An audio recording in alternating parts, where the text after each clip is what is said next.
नमस्कार दोस्तों, मेरा नाम है राहुल और आप देख रहे हैं हमारा YouTube channel B Ed lesson plan.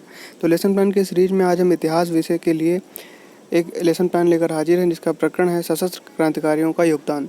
यह लेसन प्लान कक्षा 10 के लिए उपयुक्त है।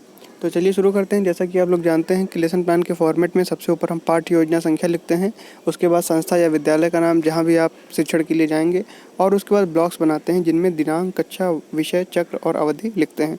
प्रकरण है आज का हमारा सशस्त्र क्रांतिकारियों का योगदान। उसके बाद हम सामान्य उद्देश्य लिखते हैं। यहाँ पर पूर्वज लिखा हुआ है क्योंकि हम लोग जानते होंगे कि पहले के ही 5 लेसन प्लान में हमको सामान्य उद्देश्य लिखने होते हैं और उसके बाद हम उसको पूर्वज लिखना प्रारंभ कर देते हैं। तो चलिए देख लेते हैं एक बार कि कैसे होते हैं सामान्य उद्देश्य। पहला है अतीत की घटनाओं का ज्ञान प्रदान करना, जिसके माध्यम से भविष्य निर्माण में सहायता मिल सके। दूसरा है देश प्रेम की भावना का विकास करना। तीसरा है अंतर्राष्ट्रीय सद्भावना तथा सहयोग का विकास करना।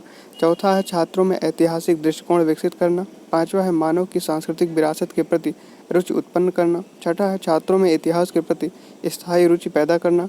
सातवां है सृजनात्मक चिंतन हेतु तथ्यों का रचनात्मक उपयोग करना। तो ये हो गए हमारे सामान्य उद्देश्य। अब बात करते हैं विशिष्ट उद्देश्यों की। विशिष्ट उद्देश्य में पहला है ज्ञानात्मक, छात्रों को सशस्त्र क्रांतिकारियों के योगदान के विषय में ज्ञान प्रदान करना। दूसरा है बोधात्मक, छात्रों को सशस्त्र क्रांतिकारियों तथा अन्य राष्ट्रवादियों के कार्यों का तुलनात्मक बोध होगा। तीसरा है कौशलात्मक, छात्रों में सशस्त्र क्रांतिकारियों के योगदान को चार्ट पर अंकित करने का कौशल विकसित करना। और चौथा है अनुप्रयोगात्मक, छात्र सशस्त्र क्रांतिकारियों के योगदान के बारे में ज्ञान प्राप्त कर उसका अपने जीवन में उपयोग कर सकेंगे। शिक्षण विधि में प्रश्नोत्तर विधि, कथन तथा प्रदर्शन विधि का प्रयोग करेंगे। सहायक सामग्री की बात करें तो लपेट शामपट पर अंकित सशस्त्र क्रांतिकारियों के योगदान का प्रभाव। फिर अगला है पूर्व ज्ञान। तो पूर्व ज्ञान में लिखेंगे छात्र क्रांतिकारी आंदोलन के योगदान के विषय में सामान्य जानकारी रखते हैं। प्रस्तावना में 2 कॉलम बनाएंगे प्रश्न और उत्तर के। पहला है असहयोग आंदोलन को वापस लेने से किसको बहुत बड़ा झटका लगा, तो उत्तर में लिखेंगे क्रांतिकारियों को। दूसरा है क्रांतिकारियों ने क्या किया, उत्तर में लिखेंगे भारत को आज़ाद कराने के लिए विद्रोह किया। तीसरा है क्रांतिकारियों ने भारत को आज़ाद कराने के लिए क्या योगदान दिया। तो ये हो जाएगा समस्यात्मक प्रश्न। यहीं से अपना उद्देश्य कथन प्राप्त करेंगे कि आज हम लोग सशस्त्र क्रांतिकारियों के योगदान के विषय में अध्ययन करेंगे। प्रस्तुतिकरण की बात करें तो लिखेंगे अध्ययन अध्यापन की सुविधा की दृष्टि से पाठ का विकास 2 अनुवृत्तियों में किया गया है। अब लिखेंगे प्रथम अनुवृत्ति। तो इसमें 4 कॉलम बनाएंगे। पहला है शिक्षण बिंदु, दूसरा छात्राध्यापक क्रिया, तीसरा छात्र क्रिया और चौथा संपट कार्य। शिक्षण बिंदु में लिखेंगे सशस्त्र क्रांतिकारियों के विषय में सामान्य जानकारी। तो प्रश्न है कि प्रथम विश्व युद्ध के दौरान कौन सा आंदोलन बुरी तरह कुचल दिया गया, तो छात्र क्रिया में लिखेंगे क्रांतिकारी आंदोलन। फिर अगला प्रश्न है कि सशस्त्र क्रांतिकारियों के योगदान के विषय में आप क्या जानते हैं, तो इसको स्पष्ट करेंगे छात्राध्यापक कथन में कि गांधी जी द्वारा असहयोग आंदोलन वापस लेने के बाद क्रांतिकारियों ने अपना संगठन बनाना शुरू कर दिया। इस दौरान प्रमुख क्रांतिकारी थे राम प्रसाद बिस्मिल, रोशन सिंह, राजेंद्र लहड़ी, भगत सिंह, राजगुरु, सुखदेव तथा चंद्रशेखर आज़ाद।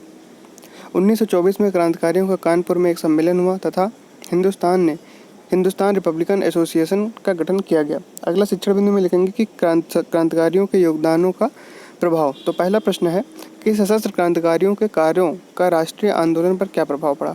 तो छात्राध्यापक कथन में लिखेंगे कि सशस्त्र क्रांतिकारियों का राष्ट्रीय आंदोलन पर निम्नलिखित प्रभाव पड़ा।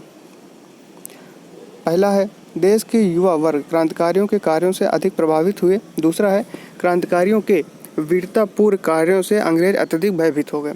अब संपट कार्य लिखेंगे बोध प्रश्न और उत्तर। तो पहला बोध प्रश्न क्या है कि क्रांतिकारियों ने क्या बनाना शुरू कर दिया। उत्तर में लिखेंगे क्रांतिकारियों ने अपना संगठन बनाना शुरू कर दिया। दूसरा है क्रांतिकारियों के संगठन का क्या नाम था।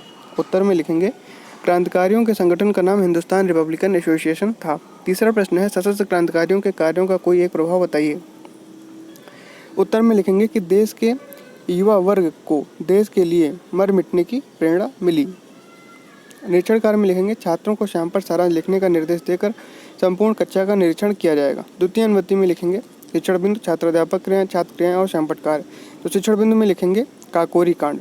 पहला प्रश्न है काकोरी कांड के विषय में आप क्या जानते हैं। छात्राध्यापक कथन में लिखेंगे क्रांतिकारियों ने 2 अगस्त 1925 को लखनऊ के निकट काकोरी में एक रेलगाड़ी रोककर सरकारी खजाने को अपने अधिकार में ले लिया। इस लूटकांड में पंडित राम प्रसाद बिस्मिल, रोशन सिंह, राजेंद्र लहड़ी तथा अशफाक उल्ला खां को पकड़कर फांसी दे दी गई।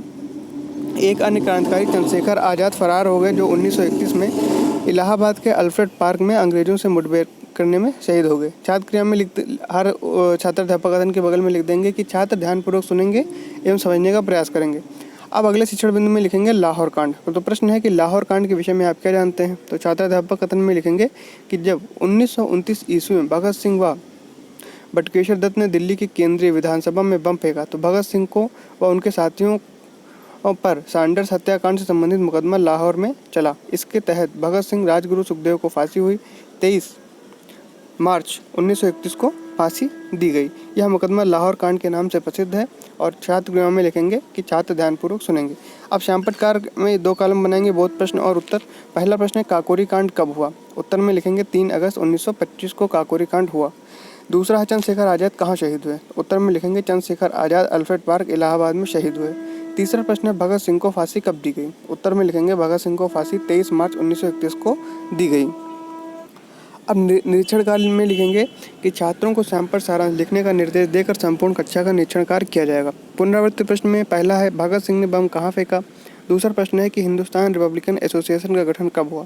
और तीसरा है कि चंद्रशेखर आज़ाद कब शहीद हुए। गृह कार्य में लिखेंगे कि कल सभी छात्र काकोरी कांड के विषय में एक लेख लिखकर लाएंगे। तो यहाँ पर हमारा लेसन प्लान समाप्त होता है। आपको वीडियो कैसा लगा कमेंट करके ज़रूर बताइए। हमारे वीडियो को लाइक करें, चैनल को सब्सक्राइब करें और अपने दोस्तों के साथ भी ज़रूर शेयर करें। धन्यवाद।